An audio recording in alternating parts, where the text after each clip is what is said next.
लोकसभा निवडणुकीच्या पार्श्वभूमीवर नाशिकमध्ये राजकीय हालचालींना चांगलाच वेग आला आहे। त्यातच आता राजकीय वर्तुळातून अजून एक मोठी बातमी समोर आली आहे।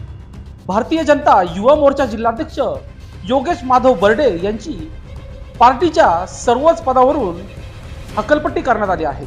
भारतीय जनता युवा मोर्चा जिल्हाध्यक्ष योगेश माधव बर्डे या पदाधिकाऱ्याने ऐन निवडणुकीच्या काळात पार्टीला व लोकसभेच्या उमेदवाराला बैठकीस धरण्याचे काम केले आहे। त्याने पक्षविरोधी भूमिका घेऊन कार्यकर्त्यांमध्ये संभ्रम निर्माण करण्याचा प्रयत्न केला।